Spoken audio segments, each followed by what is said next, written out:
আসসালামু আলাইকুম। আজ আমি একটি বি আর্ট করতে চলছি। তো আমি বলি কি আমি আর্ট করলাম।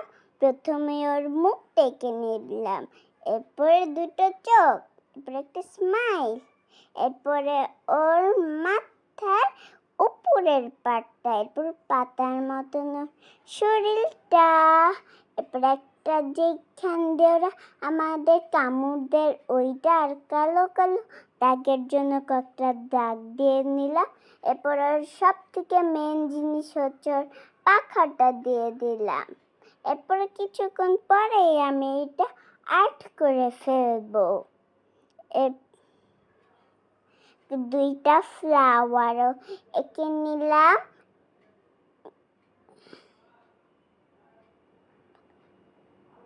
তোমরা কি বুঝতে পারছো যে আমি কি আর্ট করছি? ওকে বন্ধুরা, ভালো থেকে, আর আমার ভিডিওটা ভালো লাগলে সাবস্ক্রাইব করে দিও। আল্লাহ হাফেজ।